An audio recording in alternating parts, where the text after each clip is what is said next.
Hello students, this is Karanveer Saharan and I am going to teach you agronomy. And in this part of the video, we are discussing about the leftover topic from our previous video. हमारा पिछली video के अंदर soil mapping जो topic था हमारा वो छूट गया था. अब सोइल मैपिंग की बात करते हैं. अब एक बार मैपिंग की बात करते हैं, अपने मानचित्रण की बात करते हैं. मैपिंग क्या चीज होती है? आप अपनी डे टू डे लाइफ में बहुत से मैप्स देखते होंगे, जैसे कि ये वाले मैप्स भी, पर इसके अलावा भी आप बहुत सारे जियोग्राफिकल मैप्स देखते हो, आप गूगल मैप्स देखते हो, ठीक है. तो आप ये सब मैप्स देखते हो तो आपको एक चीज दिखाई देती है, साइड में कॉर्नर पे एक बार होती है, ठीक है. अब मैं इस बार की बात करूं तो ये क्या चीज होती है, ठीक है. इसे कहा जाता है स्केल. स्केलिंग क्या चीज होती है कि बार दिखाता है कि 1 सेंटीमीटर की दूरी पे, नक्शे में 1 सेंटीमीटर की दूरी पे एक्चुअल जो आपका डिस्टेंस होगा सरफेस का, जो एक्चुअल भूमि है उसका जो डिस्टेंस होगा वो दिखाया जाता है, ठीक है.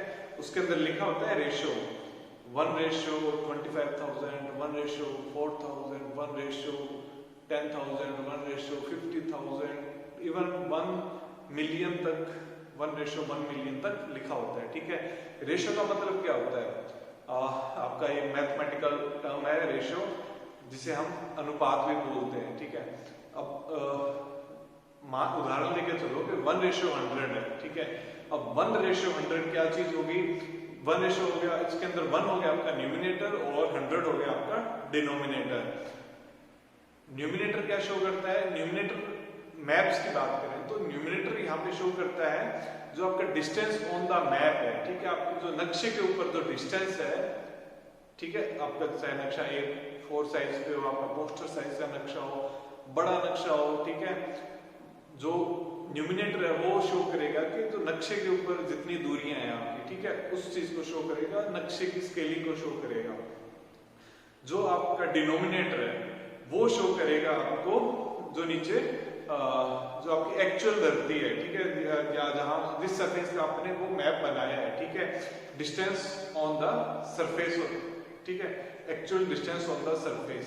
अब अगर 1:100 है, ठीक है, अगर आपका मैप है तो इसका मतलब हुआ कि आपके मैप का 1 सेंटीमीटर एक्चुअल जो धरती है उसके 100 किलोमीटर के बराबर में, किलोमीटर्स या फिर मीटर या जो भी उन्होंने वहां पे डिस्क्राइब किया हुआ. इंडिया के अंदर आपका न्यूमिनेटर हमेशा 1 सेंटीमीटर रहेगा, ठीक है, सेंटीमीटर्स में ये टर्म रहेगी, जबकि यूरोपियन कंट्रीज के अंदर ये 1 है जो आपका ये इंचेस में आ जाता है, ठीक है. आपकी वहां पे यूनिट वेरी कर जाती है. एक चीज और डिस्कस कर लेते हैं कि मैप का जो स्केल होता है, ठीक है, 2 टाइप का होता है, स्मॉल स्केल, लार्ज स्केल, ठीक है. स्मॉल स्केल क्या चीज होती है कि जो आपके 1:1000 है, 1/10,000 हो गया, आपका मिलियन हो गया, बिलियन हो गया, ठीक है. ये जितना नंबर बड़ा होता जाएगा आपका स्केल होगा उतना ही स्मॉल होता जाएगा, ठीक है. दूसरी चीज लार्ज स्केल क्या चीज होती है? जो आपका रेशियो में जो डिनोमिनेटर है वो जितना छोटा होता जाएगा आपका स्केल होगा उतना ही लार्ज होता जाएगा, बड़ा होता जाएगा. तो ये चीज भी आप अपने माइंड में कंसेप्ट बिठा लीजिए कि लार्ज का मतलब ये नहीं कि जिसके अंदर नंबर ज्यादा हो गए, ठीक है, जिसमें नंबर ज्यादा होंगे वो स्मॉल स्केल मैप कहा जाएगा. तो ये थी जनरल डिस्कशन मैपिंग के बारे में, ठीक है, नक्शों के बारे में, क्योंकि ये जो आपका रेशियो है ये आपके पूरे के पूरे इसके अंदर आने वाला है और उस टाइम पे आपको अच्छे से आपके माइंड मेकअप होना चाहिए अच्छे से कि किस तरीके से रेशियो डिसाइड किया जाता है या रेशियो का कंसेप्ट क्या होता है, ठीक है. ये आपके माइंड में बिल्कुल अच्छी तरह से आ जाना चाहिए. तो चलो हम वीडियो स्टार्ट करते हैं. हमारी जो इंट्रोडक्शन है सोइल मैपिंग का, हम उसके बारे में बात करते हैं. सोइल मैप्स की बात करें तो soil maps are required on different scales varying from 1:1 million to 1:4,000. This is just to meet the requirement of the planning of at various levels, ठीक है. As the scale of the soil map has direct correlation, इसका scale का map के साथ सह संबंध होता है, ठीक है, with the information content and field investigations. खेत की जांच या फिर जगह की जांच करने के लिए इसके डायरेक्ट कोरिलेशन होता है मैप का और स्केल का, ठीक है. A small scale soil maps of 1:1 million are needed for macro level planning at national level. Macro level planning at national level. Soil maps at 1:250,000 scale provide information for planning at regional or state level. आपके regional या फिर आपके state level की जो general interpretation होती है उसके लिए, ठीक है, आपकी सॉइल इंफॉर्मेशन को डिटरमाइन करने के लिए, उसकी सुटेबिलिटी, उसकी लिमिटेशंस, इन सब के डाटा के लिए यूज किया जाता है, ठीक है। कई कृषि उपयोगों के लिए उस सॉइल की उपयुक्तता और सीमाओं का निर्धारण करने के लिए मिट्टी की जानकारी अहम भूमिका निभाती है। इसके बाद आपके डिस्ट्रिक्ट लेवल्स पे जो मैप्स यूज किए जाते हैं वो होते हैं 1:50,000 के स्केल पे, ठीक है, जिनका एसोसिएशन होता है आपकी सॉइल सीरीज के डिप्लीशन के बारे में। This are for the planning of resource conservation and optimum land use at district level and they just require moderate intensity of observations in the field. मिट्टी के नक्शे पर 1:50,000 वाले पैमाने पर, जहां पर जिला यानी कि आपके जो डिस्ट्रिक्ट लेवल होता है वहां के संसाधनों के बारे में जानकारी रखता है, उनके संरक्षण, उनकी ऑप्टिमम यूज, इष्टतम उपयोग के लिए उसका उद्देश्य होता है, ठीक है।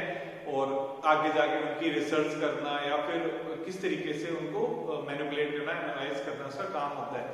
लार्ज स्केल सॉइल मैप्स जो 1:8,000 और 1:4,000, these are for specific purposes maps which can be generated through high intensity of field observations based on the maps at 1:50,000 scale of large scale aerial photography or high resolution satellite data. ये सारा जो आपका छोटे scale का है, छोटा पैमाने का है, जो आपका 1:8,000 से लेके 1,000, 1:4,000 के पैमाने वाले मैप्स होते हैं, इनका ये स्पेशल पर्पस के लिए नक्शे बनाए जाते हैं, ठीक है।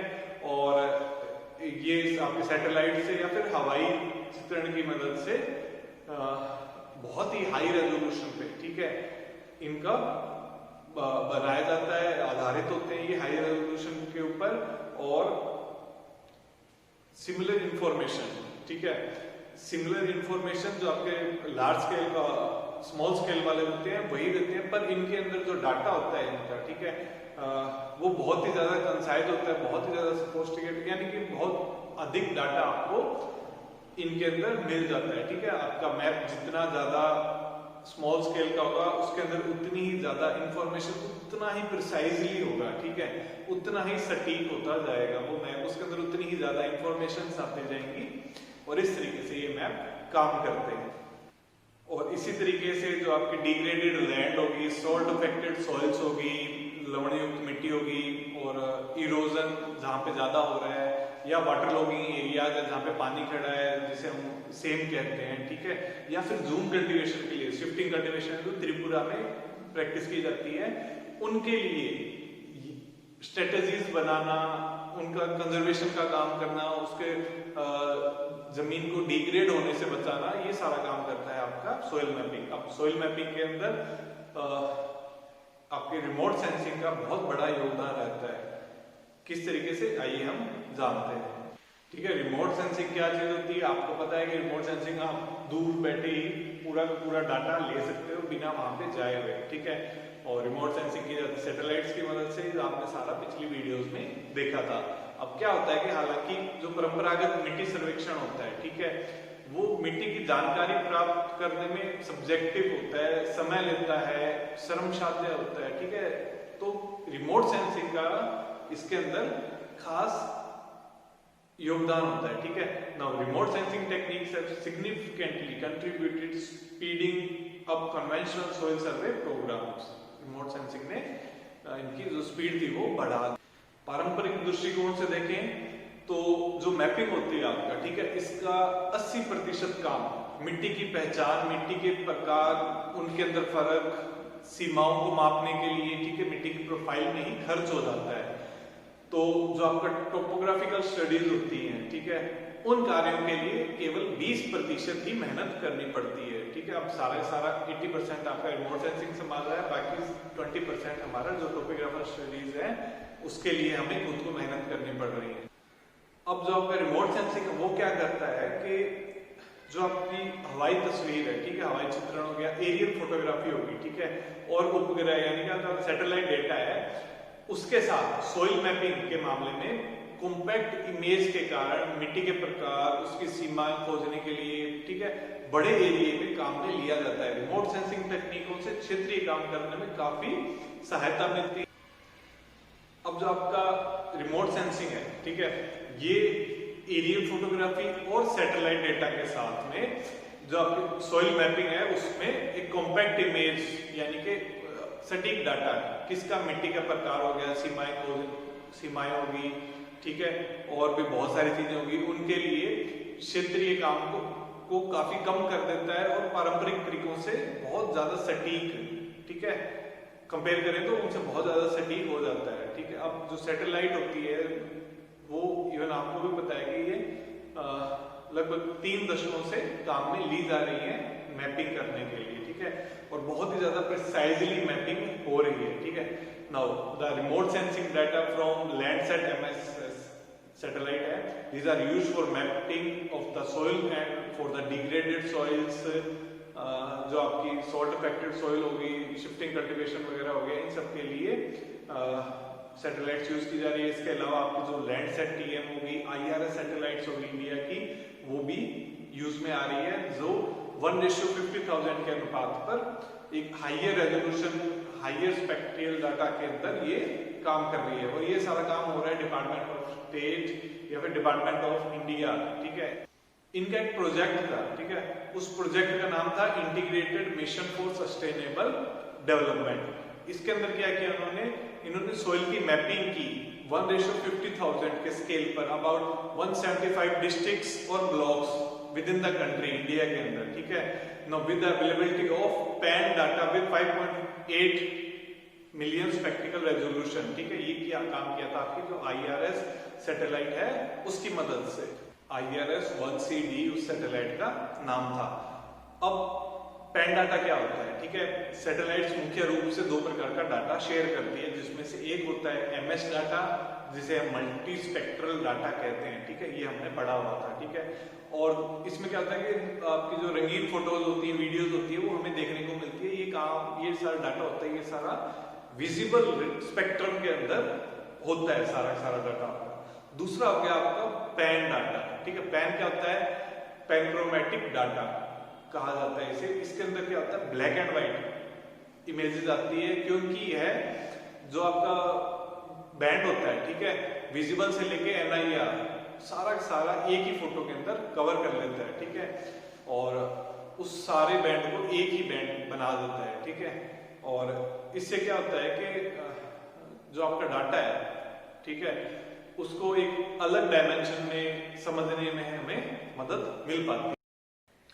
And the Landsat satellite it offers the pan data at 15 million resolution, ठीक है। अब बात करते हैं मल्टी टेम्पोरल सैटेलाइट डाटा, ठीक है।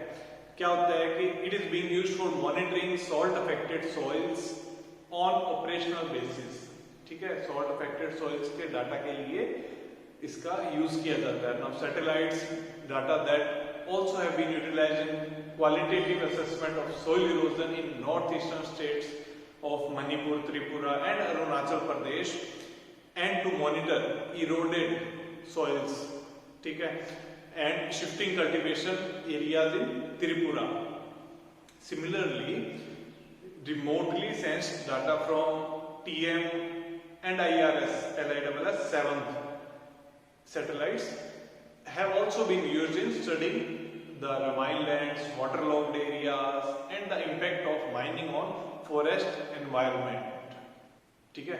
ये था सारा इंट्रोडक्शन। चलो अब बात करते हैं सोइल मैपिंग मेथड्स के बारे में, जो आपका मृदा सर्वेक्षण होता है उसके बारे में बात करते हैं। तो कौन करता है, आपके सोइल सर्वेयर्स। अब जो सोइल सर्वेयर्स होते हैं ये मिट्टी की परिवर्तनशीलता को दिखाने के लिए स्थलाकृति विभिन्नता, ठीक है, टोपोग्राफिकल वेरिएबिलिटी के आधार, इसको आधार मानते हैं, ठीक है, टोपोग्राफिकल वेरिएबिलिटी को आधार मानते हैं। यहां तक कि हवाई तस्वीरों के साथ ढलान और उसके पहलुओं में केवल भौतिक भिन्नता और मिट्टी की सीमा को परिसीमित करने के लिए किया जाता है। मल्टी स्पेक्ट्रल उपग्रह डेटा है जो आपका, उसका उपयोग मिट्टी की मैपिंग के लिए किया जाता है, जो 1:50,000 के अंदर होते हैं, ठीक है। However, the visual interpretation and computer-aided digital image processing technique, ठीक है, this has also been used for the mapping of soil and advocated to be a potential tool, ठीक है, मतलब कि इन तकनीकों का उपयोग होता है वो मिट्टी की मैपिंग के लिए भी किया जाता है और इसे एक संभावित उपकरण बनाने में मदद मिलती है। चलो बात करते हैं विजुअल इमेज इंटरप्रिटेशन, ठीक है। दो चीजें थी हमारी, आपका कंप्यूटर हो गया और दूसरा हो गया विजुअल, ठीक है। अब आपका क्या चीज होती है ये, इसके अंदर जो इमेजेस ली जाती है, ठीक है, फोटोग्राफ ली जाती है एरियल्स या फिर एरियल के अंदर किसी भी तरीके से, हवाई जहाज से, जेट से, आपके जो बैलून छोड़े जाते हैं उनकी मदद से, किसी भी तरीके से जब फोटोग्राफ ली जाती है, ठीक है, तो उनको लैब्स के अंदर, ठीक है, उन सैंपल्स को लैब्स के अंदर जांचा जाता है, ठीक है। मान लो आपकी उन्होंने बता दिया कि particularly this type of land is having clayey soil, ठीक है, तो the surveyors what they do, they just go to that place, वो वहां पे जाते हैं, वो देखते हैं और वहां के सैंपल लेते हैं और फिर उसे, ठीक है, उस मिट्टी को जांचते हैं और उसके बाद में वो टिक करते हैं कि हाँ यहाँ पे क्ले सॉइल है, यहाँ पे सैंडी सॉइल है, यहाँ की जो मिट्टी है वो फर्टाइल है, यहाँ की मिट्टी है जो फर्टाइल नहीं है, ठीक है। इस काम के लिए इसका यूज किया जाता है। ये अपेक्षाकृत सरल होता है और इसके बहुत सारे लाभ भी हैं, ये फास्ट होता है, ठीक है, it is one of the fastest method. और क्योंकि इससे क्या एक बाउंड्री बना दी जाती है कि इतने एरिया के अंदर क्ले सॉइल है, ठीक है, तो अब जो सर्वेयर होगा उसे पूरे एरिया में नहीं जाना पड़ेगा, उससे उस बाउंड्री में 2-3 सैंपल लेगा, वो वहां से इजीली इंटरप्रेट कर लेगा। मृदा मानचित्रण को कई तत्वों की पहचान की आवश्यकता होती है, ठीक है, और इन तत्वों का बहुत ही बड़ा महत्व रहता है आपका सॉइल मैपिंग के अंदर। इसका इस्तेमाल भूमि के प्रकार के लिए, वनस्पति या वेजिटेशन की जांच के लिए, भूमि उपयोग जो आपका लैंड यूज हो रहा है उसके लिए, ढलान, स्लोप और रिलीफ के लिए यूज होता है। रिलीफ क्या चीज होती है, स्लोप का उल्टा। Relief is most commonly calculated when you are trying to determine how much elevation you have to gain on the height to the top of the mountain, ठीक है, आप किसी भी ऊपर चढ़ाई करने के लिए कितना एलिवेशन चाहिए उसके बारे में जानकारी के लिए रिलीफ यूज होता है, ठीक है। Now soils are surveyed and mapped following a 3-tier approach, ठीक है, जिसमें 3 स्तरीय दृष्टिकोण होता है। पहला हो गया आपका रिमोट सेंसिंग इमेजनरी या फिर एरियल फोटोग्राफी, इसकी मदद ली जाती है। दूसरा हो गया आपका फील्ड सर्वे, ठीक है, इसके अंदर मिट्टी के नमूनों की जांच होती है वो प्रयोगशालाओं में, ठीक है, उनका विश्लेषण होता है, साइंटिस्ट उनको देखते हैं, ठीक है। और तीसरा होता है कार्टोग्राफी, ठीक है, कार्टोग्राफी हमने पिछली वीडियोस में भी पढ़ा था। कार्टोग्राफी क्या चीज होती है, ये स्टडी होती है आपकी जो मैप मेकिंग स्किल्स होती है उसके बारे में, ठीक है। नाउ कई साइंटिस्ट ने ये निष्कर्ष में निकाला है कि रिमोट सेंसिंग की जो तकनीक है वो 1:50,000 पर पारंपरिक मिट्टी सर्वेक्षण की विधियों की तुलना में बेहतर दक्षता प्रदान करती है, ठीक है।